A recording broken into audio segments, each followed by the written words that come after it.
Y pues vamos a dar inicio a la presentación de este libro, Los Carmelitas Descalzos en la Nueva España, del activismo misional al apostolado urbano 1585-1614, de la doctora Jessica Ramírez Méndez. Están con nosotros dos presentadoras, la maestra Olivia Moreno Gamboa, ella es doctora en Historia por la Facultad de Filosofía y Letras de la UNAM, es investigadora en el Instituto de Investigaciones Filológicas en el Centro de Estudios Literarios. Desde 2007 imparte clases de Historia de la Nueva España, Europa Moderna e Historia del Libro en el nivel de licenciatura y maestría. Su campo de especialidad es la historia de la cultura impresa en el periodo colonial y en el siglo XIX. Ha publicado varios artículos y capítulos en revistas y obras colectivas, y en el Instituto de Investigaciones Filológicas desarrolla actualmente una investigación sobre el libro devocional en la Nueva España. Prepara la edición de un libro sobre la imprenta y los autores novohispanos en el siglo XVIII. Le dejamos el micrófono. Buenas tardes a todos, gracias por acompañarnos en este que es un festejo, un libro muy esperado por todos, y siendo un festejo pues yo voy a decir puras cosas buenas de este trabajo, que además es excelente y está muy bien escrito. Me permití hacer un resumen del libro, espero que no resulte muy aburrido para ustedes. Bueno, por principio, Jessica nos plantea en el primer capítulo quiénes fueron los carmelitas descalzos, ¿no? Quiénes fueron esta orden que pasó a la Nueva España en 1585. Y se dedica en el primer capítulo del libro a explicar justamente el origen de esta orden.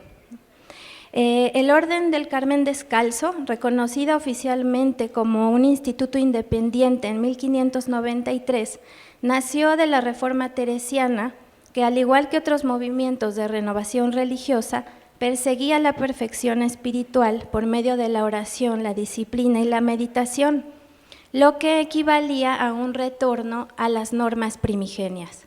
Pero en el caso de los carmelitas descalzos, el ejercicio del espíritu no se oponía a un apostolado activo en el mundo.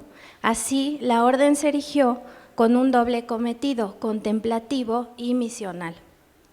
Jessica muestra en el primer capítulo que en España, desde tiempos de los reyes católicos, había un enorme interés por la reforma religiosa de las órdenes regulares, aún antes de celebrarse el Concilio de Trento a mediados del siglo XVI.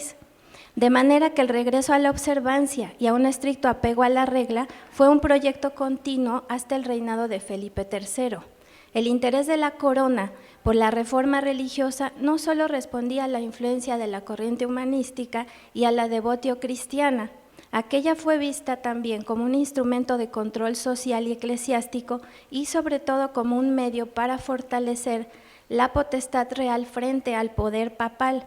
Estos ambos poderes se disputaban en ese momento por conducir la reforma religiosa en el ámbito católico. En este complejo escenario destaca la figura de Felipe II, quien prácticamente arrebató a la Santa Sede la reforma de las órdenes religiosas en España, valiéndose de un poderoso instrumento jurídico y político conocido como el Regio Patronato, que podríamos resumir como el derecho de presentación a los obispos hispanos, pero contempla muchas otras cosas. El patronato no solo permitió a Felipe II decidir qué tipo de reforma se llevaría a cabo en sus dominios, sino también, cito, controlar las estructuras internas de las órdenes religiosas con la finalidad de limitar sus privilegios y su autonomía. De este modo, los dictados de Trento respecto de la reforma de las órdenes estuvieron en España sujetos a la voluntad del monarca. Cabe apuntar que Felipe II no veía con buenos ojos la fundación de nuevas órdenes, pues ello significaba alimentar los vínculos con Roma que justamente el monarca estaba tratando de cortar. Por esta razón, explica Jessica, casi no se crearon nuevas órdenes en la península, prefiriendo el monarca reformar las que ya existían en ese momento y reorientar sus actividades sobre todo a la evangelización de los territorios recién conquistados. ¿Por qué entonces Felipe II sí favoreció el desarrollo del Carmen Descalzo en la península? Jessica nos da 3 razones. La primera es que no necesariamente el Carmen Descalzo se consideraba una nueva orden, sino una rama o un desprendimiento de la orden antigua mendicante. En segundo lugar, porque se trataba de una orden nacida en suelo castellano y había un interés de Felipe II por nacionalizar, por así decir, las estructuras de la Iglesia en España, ir cortando estos vínculos con la Santa Sede. Por último, Jessica destaca la admiración personal que Felipe II sentía por la Madre Teresa de Jesús y por la Orden Carmelita. Y bueno, ya sabemos la importancia que tiene Santa Teresa en todo el movimiento místico y en la renovación de los carmelitas. Estos elementos animaron pues el nacimiento del Carmen Descalzo en España, pero su reconocimiento como instituto independiente de los calzados significó sujetarse a los mandatos del Concilio Tridentino y a la política eclesiástica de Felipe II, que veía como tarea prioritaria la evangelización de sus nuevos territorios. Luego, en lugar de una vida de clausura y contemplación, el monarca esperaba que los descalzos se lanzaran a misionar en tierras de infieles y con esta condición fue que autorizó el traslado a las Indias de los carmelitas en 1585.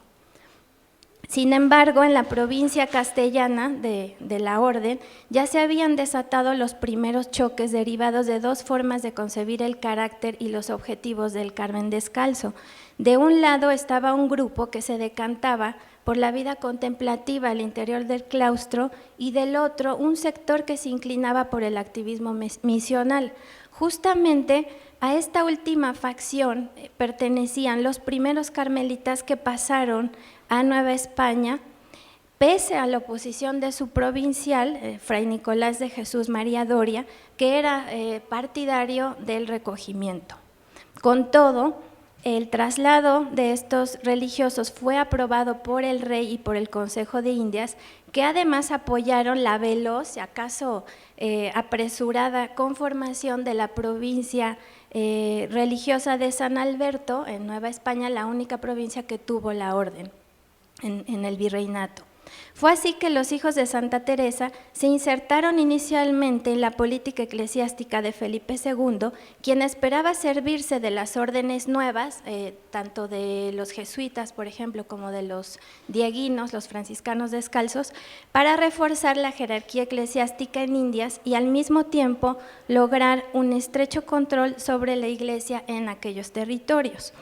El rápido desarrollo de la provincia de San Alberto, que en 1596 ya contaba con 5 fundaciones en el centro del virreinato, fue posible de este lado del Atlántico gracias al consenso del virrey Marqués de Villamanrique y del arzobispo de México Pedro Moya de Contreras, como nos muestra Jessica al tratar el establecimiento de la orden en la Ciudad de México. En lo personal, a mí esta parte del libro me pareció muy interesante porque Jessica hace del espacio urbano un elemento interpretativo y no solamente un escenario, ¿no? Así es posible comprender la inserción de los carmelitas en el orden parroquial de la capital en un momento de fuertes pugnas jurisdiccionales entre los 2 modelos de iglesia, el mendicante que defendía la división de la ciudad en 2 repúblicas de españoles e indios por otro lado, y el diocesano con la catedral como centro de culto y alrededor un rosario de parroquias administradas por el clero secular. Aquí Jessica deja ver claramente cómo la ubicación de los carmelitas descalzos al oriente de la ciudad, en la abandonada doctrina de San Sebastián, respondió sobre todo al interés del arzobispo por frenar la intromisión de los franciscanos en la zona, cuya administración tocaba, según el arzobispo, a los clérigos de la parroquia de Santa Catarina. El prelado preveía que la estancia de los carmelitas en la ermita fuera corta, pues el plan original era que de la capital pasaran al norte del virreinato y de allí a Filipinas, tal como habían acordado con Felipe II. Pero mientras esto sucedía, los carmelitas se convirtieron en doctrineros, impartiendo sacramentos a los indios en aquel barrio en calidad de coadjutores, es decir, curas auxiliares, del párroco de Santa Catarina. De este modo, su incorporación en la estructura episcopal y su subordinación al clero secular iban en consonancia con la política regia de secularización. En un principio, los descalzos colaboraron con las autoridades virreinales con tal de ganar un lugar en la ciudad y consolidar su provincia novohispana. No obstante, los proyectos que emprendieron al poco de asentarse en San Sebastián ya auguraban un cambio de dirección de la provincia. A la edificación de una iglesia más grande en sustitución de la pequeña ermita, vino la construcción de un convento independiente donde pudieran vivir de acuerdo a su regla, es decir, tener celdas individuales, ¿no? Y fundar además un noviciado que ya funcionaba a mediados de la década de 80, ¿no? Me parece. Fue entonces cuando manifestaron abiertamente su descontento, cito a Jessica, por la ruptura de la clausura y la inasistencia al coro a que los obligaba la cura de almas. Y es que una facción de la orden, encabezada por el provincial Juan de Jesús María, se preparaba para retirarse del siglo, no sin la oposición de algunos hermanos que veían en San Sebastián el único reducto de activismo entre los indios que tenía la orden y la oportunidad de compaginar la vida contemplativa con el trabajo misional por el cual el rey los había enviado a Indias. El triunfo de la facción claustral y el abandono de la ermita de San Sebastián en 1607 no resolvió las divisiones al interior de la provincia de San Alberto. Además, a esta vino a sumarse el disgusto del monarca por una medida tomada sin su beneplácito, lo que le valió a los descalzos la pérdida de las limosnas que les daban a cambio de sus servicios parroquiales. A ojos del monarca, la orden se estaba apartando de la misión que habían acordado, por lo que en adelante les fue dando la espalda. El regreso a la clausura no significó, empero, que los carmelitas estuviesen dispuestos a perder los privilegios ganados. Al igual que las demás órdenes religiosas, advierte Jessica, el Carmen Descalzo procuró mantener su influencia en la sociedad y sobre todo su independencia respecto del prelado diocesano. Una vez asentada, inició un rápido proceso de adaptación al mundo novohispano, un mundo que, como bien sabemos, le ofrecía grandes ventajas políticas y económicas a las órdenes religiosas. En el obispado de Puebla, los descalzos también contaron con el respaldo del prelado, Diego Romano, para fundar dos casas, una en Angelópolis y otra en Atlisco. Cabe aclarar que este apoyo fue extensivo a los jesuitas y a los franciscanos descalzos, pues con la presencia de estas nuevas familias religiosas, el obispo pretendía debilitar el poder económico y la influencia de los mendicantes, en particular de los franciscanos. Así, en 1586, la orden tomó a su cargo la ermita de Nuestra Señora de los Remedios, donde el gremio de sastres tenía su cofradía. El ayuntamiento, por su parte, les dio solares y agua para su sustento, pero al poco los descalzos tuvieron, como ocurrió en México, tuvieron la necesidad de erigir casa y noviciado, que ya funcionaba en 1588, y para 1600 iniciaban ya la construcción de un nuevo convento en la rica villa española de Carrión, en Atlisco. De este modo, Jessica insiste, los obispos le otorgaron a las nuevas órdenes un espacio en las ciudades para que se mostraran entre la población con una actividad evangélica desde la oración y las letras y bajo la cura de almas.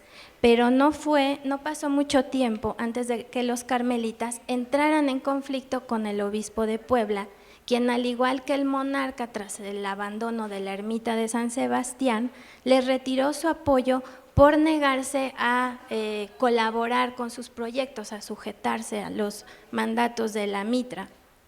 La ruptura fue tan grave que el obispo romano se volvió en contra de los descalzos e impidió la fundación de un desierto carmelitano en el obispado de Puebla.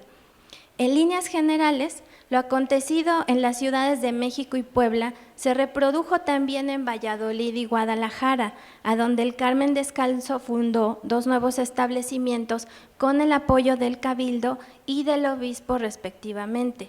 Estos conventos dieron a la provincia de San Alberto el número de casas necesario para independizarse de la provincia metropolitana, lo cual suscitó fuertes conflictos con las autoridades peninsulares de la orden, que lucharon por frenar su ímpetu evangelizador y su expansión hacia el septentrión novohispano. Es probable, dice Jessica, que a ello se debiera también que los carmelitas no lograran finalmente establecerse en Nuevo México y pasar a Filipinas y a California. Hacia el primer cuarto del siglo XVII, había triunfado en la orden el apostolado urbano, la clausura, el estudio y la vida contemplativa. En Nueva España, la fundación del convento de Querétaro en 1614 señala precisamente esta reorientación de la orden y lo que Jessica califica como un retroceso territorial de la provincia que se replegó hacia el centro del virreinato y las villas españolas. En este mismo sentido podemos comprender la transformación del objetivo fundacional del yermo carmelitano, el santo desierto de Coajimalpa, que conocemos como el desierto de los leones. Inicialmente el yermo no se limitaría a ser un lugar de retiro y oración, sino que también serviría para preparar espiritualmente a los religiosos que saldrían a las misiones. Pero este propósito se fue diluyendo a medida que la orden se alejaba del ideal de activismo evangélico. Por fin, la inserción de los carmelitas descalzos en la sociedad novohispana se completó con la fundación del Colegio de San Ángelo, que por problemas de jurisdicción con otras órdenes, con los jesuitas y los dominicos, y la oposición desde España del Definitorio General, terminaría fundándose fuera de la Ciudad de México en el pueblo de San Jacinto, en Coyoacán. Allí, alejados de los peligros del mundo, novicios y religiosos podrían entonces dedicarse al estudio y la oración. Y bueno, esto es, digamos, un resumen, ¿no?, muy apretado del libro de Jessica, y yo quisiera terminar haciendo 3 observaciones. Este libro es fruto de muchos años de trabajo, no tengo mucho tiempo de conocer a Jessica, y ella inició el estudio de la orden desde la licenciatura, o sea que este libro es fruto de toda una carrera académica muy destacada, por cierto, y está sustentado en una gran cantidad de fuentes de primera mano. Jessica hasta se fue a meter a los archivos del Vaticano, aunque dice que no encontró mucho. Bueno, eso nos habla simplemente del gran interés y de la seriedad de Jessica como investigadora, como historiadora. Y bueno, además de una profunda revisión historiográfica y de una crítica, estas virtudes del trabajo la observamos en tres cosas. Que si bien el libro se centra en la orden del Carmen Descalzo, a lo largo de todo el texto Jessica nos va dando elementos para comparar a esta orden con otras, con las órdenes mendicantes y con otras órdenes nuevas.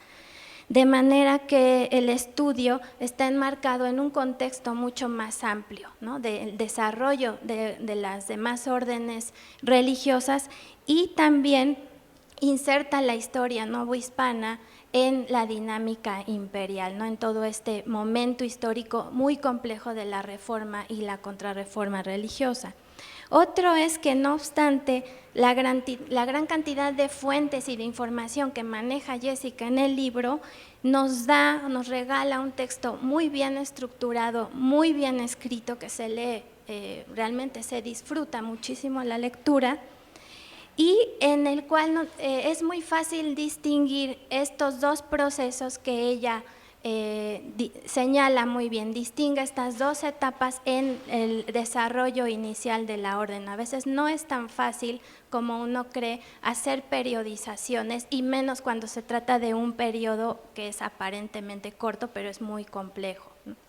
Y por último, considero que el libro es un verdadero esfuerzo de síntesis, pero no por ello Jessica tiene la pretensión de darnos un trabajo acabado y cerrado, ¿no? Todo lo contrario, ella nos advierte en la introducción del libro que queda mucho por hacer con relación al estudio de las órdenes religiosas, sobre todo en los siglos XVII y XVIII, y pues bueno, eso por otro lado es una ventaja, porque entonces en el futuro seguiremos teniendo nuevos libros de Jessica que presentar en este espacio. Muchas gracias. Muchas gracias, Olivia. Efectivamente, nos invita mucho a la lectura. Voy volando para dejarle mejor la palabra a Flor. Flor Trejo Rivera es historiadora e investigadora de la Subdirección de Arqueología Subacuática del INAH, en donde también coordina el área de historia. Sus principales líneas de investigación son metodología de investigación histórica aplicada a proyectos de arqueología subacuática, vida cotidiana en los barcos, procesos de naufragio en la navegación transatlántica y ciencia náutica en los siglos XVI y XVII. Gracias. Bueno, muchas gracias antes que nada por la invitación. Como dijo Olivia, siempre es muy rico que te inviten a un festejo, y como tal es una gran responsabilidad que te den un libro y te pidan que lo presentes, ¿no?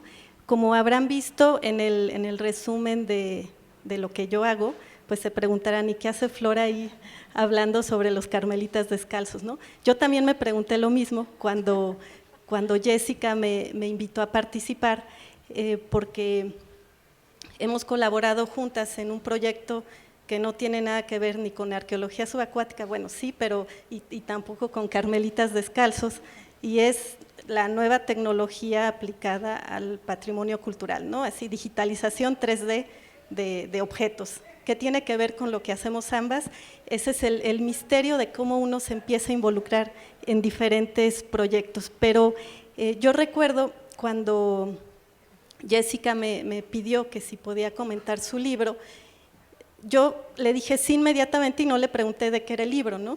Eso de qué habla, que yo estaba segura que iba a leer un libro que me iba a gustar. Después yo tenía miedo, dije, bueno, a ver ahora de qué se trata su libro. Le dije, bueno, así tímidamente, ¿y cuál es el título? Carmelitas descalzos, ¿no? Entonces yo recuerdo que dije, bueno, lo único que sé de los carmelitas descalzos es el desierto de los leones, que no es un desierto y no hay leones. Entonces, pues ese es el misterio. Dije, vamos a ver de qué se trata este libro. Y quiero retomar una frase de Julio Cortázar que siempre me gusta mucho, que dice que los libros, uno no escoge a los libros te escogen a ti, ¿no? Y en este caso, a mí me da mucho gusto que, bueno, no me escogió el libro, me escogió Jessica, es decir, el autor, y me dijo, a mí me gustaría que tú, que no te dedicas a este tema, lo leyeras y lo presentaras desde otra perspectiva, ¿no? Entonces, con esa intención me senté a leer el libro. Como siempre, uno que tiene un libro en la mano, pues lo primero que ves es la portada, si hay monitos, cuánto pesa. O sea, uno tiene que hacer sus cálculos matemáticos para ver cuánto tiempo le va a invertir a una obra, y depende obviamente si uno conoce el tema o no lo conoce. Así es que yo, así totalmente neófita, me sumergí literalmente en esta obra, y algo que me encantó es que fui atrapada inmediatamente, ¿no? En principio, Jessica escribe muy bien. Yo le propondría que después de esto como dijo Olivia, bueno, no es una investigación cerrada, bueno, que después de esto siga la novela. O sea, ya que involucró tantos personajes, es de una complejidad. O sea, la pregunta inicial es, bueno, estos carmelitas descalzos, esta orden, ¿cómo llegó a la Nueva España? ¿Qué pasó aquí? ¿Y por qué se transforma de un objetivo inicial, que era el ser misioneros, cambia a uno de contemplación, ¿no? Uno lo dice muy rápido en 2 minutos, pero necesitamos casi 300 páginas para entender ese proceso tan complejo. Y en ese proceso es que yo sí me enganché en la lectura, y conforme pasaban los capítulos, decía, bueno, yo quiero saber más, ¿no? O sea, ¿por qué esta orden que empieza a gestarse todo este proyecto en España? Y entonces me imaginaba a Felipe II ahí platicando con Santa Teresa, que eso ya es, o sea, sí puede empezar tu novela, un diálogo entre ellos dos, porque ya son 2 grandes personajes, ¿no?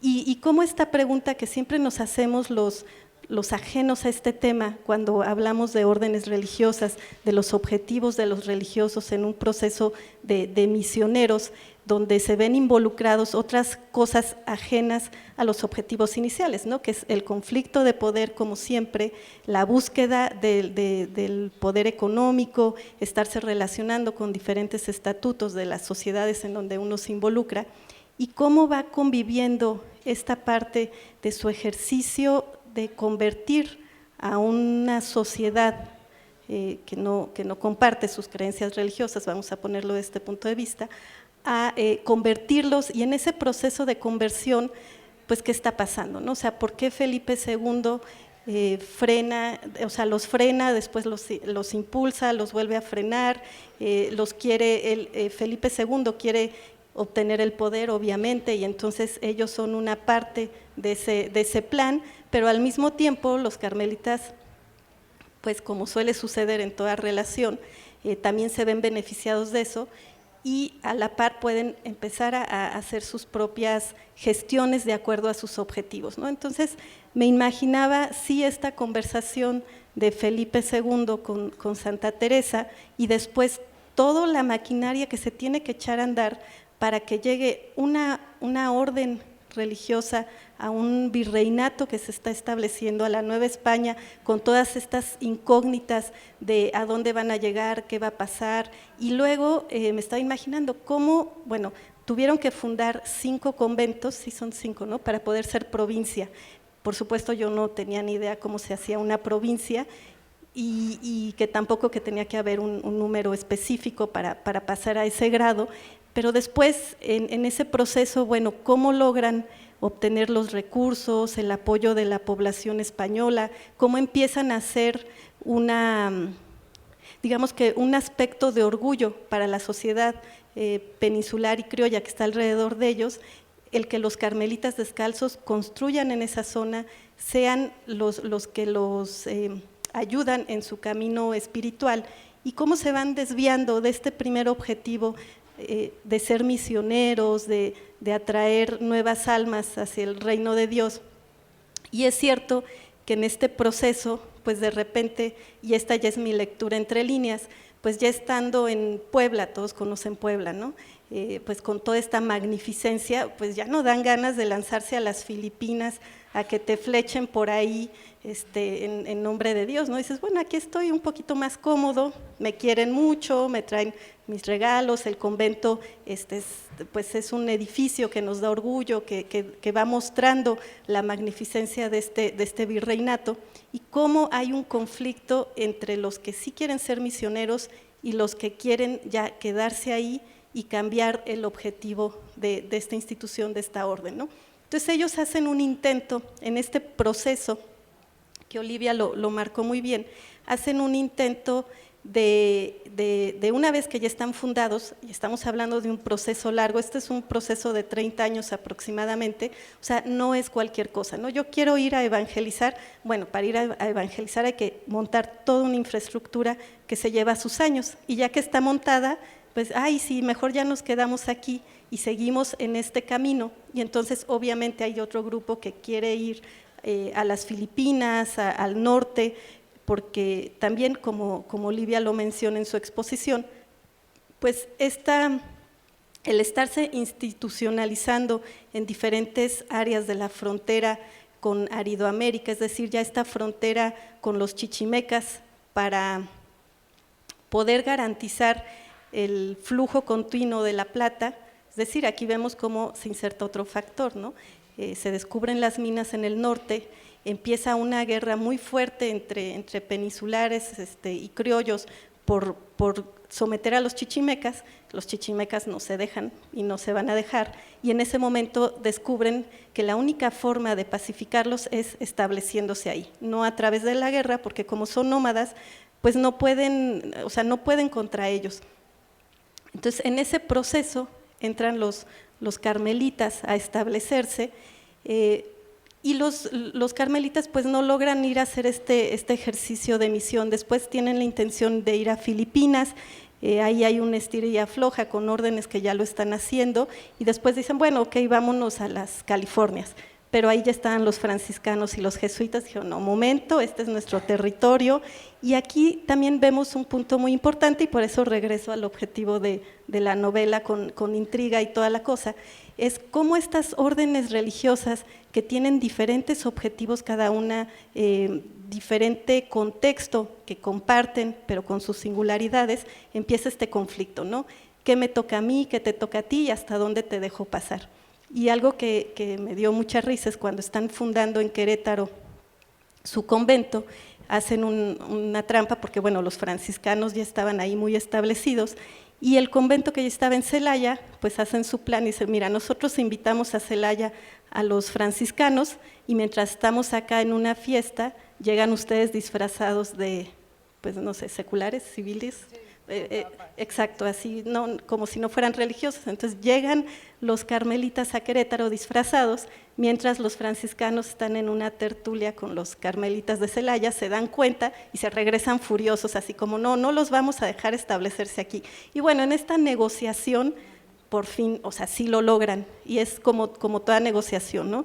Que te doy, que me das, y cómo compartimos este territorio y nuestros objetivos, que siempre van de la mano el objetivo misional, el objetivo de mantener la ortodoxia de la fe católica, que esta capa, este sustrato de forma de ver el mundo da una homogeneidad a una sociedad que se está creando, que es muy importante, pero al mismo tiempo convive con apetencias de grupos o apetencias personales. Y así es como vamos viendo una historia súper interesante donde hay muchos personajes, ¿no? Tenemos los personajes en diferentes estatutos, la corona española con Felipe II y después Felipe III, ahí ejerciendo su poder, el poder papal, que también intenta ahí meter su cuchara, pero Felipe II no los deja. Ellos en este proceso que logran en todo este contexto tan complejo y tan rico llegar a la Nueva España, y después cómo se van institucionalizando y cambiando. En este proceso de ser misioneros hubo un pequeño grupo que sí lo logró, y entonces cuando voy leyendo y dice, bueno, y se embarcaron tantos religiosos, dije, por fin un tema donde sí les voy a poder platicar mucho, pero no. Ahí me quedé con las ganas, bueno, subrayé así, revisar estas fuentes que menciona Jessica, porque bueno, naufragan, y debe ser ahí muy interesante. Hay un grupo que naufraga, que no logran llegar, otros que son atacados por piratas y corsarios, y otros que por fin, después de muchas vicisitudes, como suele suceder en el mar, logran llegar. Yo me imagino que ahí debe haber una riqueza en ese relato de lo que les pasa en el mar, ¿no? Porque siempre esta relación de las misiones, o sea, de tener una misión religiosa, si tú vas, entre más cosas te pasen mejor, o sea, estás cumpliendo tu objetivo, ¿no? Entonces los religiosos tienen unos detalles maravillosos cuando están en el mar, narran todo porque estar navegando es bastante complicado, es terrible, y desde su óptica, desde sus lentes, les pasa todo, entonces, bueno, yo ahí, si haces la novela, métele un pedacito de mar, porque va a ser muy interesante. Pero por otro lado, todo este tejido nos permite comprender cómo se va consolidando un virreinato cómo va adquiriendo fuerza la Nueva España en un proyecto más amplio de la corona española, que estamos hablando de un imperio que prácticamente estaba posicionado en todos los puntos territoriales conocidos hasta el siglo XVI, y eso implica África. Bueno, Felipe II inicialmente los quería enviar al Congo. Santa Teresa dijo, no, yo quiero que los manden a la Nueva España. Entonces, si pensamos en ese binomio, pues la Nueva España sonaba muy peligroso. O sea, si los quería enviar ahí, es porque ahí iban a ejercer un papel importante. Entonces, bueno, yo los voy a dejar aquí porque ya me están diciendo que termine la historia, pero lo dejo a propósito porque el objetivo de presentar un libro es que a todos les dé muchas ganas de leerlo. Entonces, yo los invito, digamos que es un buen consejo, porque si no soy especialista en eso, y lo disfruté tanto, yo estoy segura que quienes saben más del tema lo van a apreciar, y van a apreciar todo el esfuerzo de Jessica, una investigación de 10 años, que hace rato le pregunté cuánto te tardaste en esto. Bueno, son 10 años de estar acercándose al tema, y después 2 años en lo que uno logra sistematizar tanta información para dejarlo en un documento tan bonito como esto, y estoy seguro que si después lo leen y se van al desierto de los leones, lo van a apreciar más. Gracias. Muchas gracias, Flor. Pues sí, efectivamente, vamos a darle el micrófono a Jessica para que nos comparta, digamos, un poquito esta emoción en la que ahora todos de verdad llegamos con mucho gusto al festejo de verlo terminado, ya poder presentarlo ante un público como el que hoy tenemos esta tarde. Muchas gracias, buenas tardes a todos, y pues agradezco que estén aquí. Evidentemente agradezco a la moderadora, a las presentadoras, y claro que estoy emocionada y evidentemente nerviosa. Yo creo que soñé ver este libro no sé cuántas veces, unas veces en pesadillas y otras veces en sueños bastante lindos.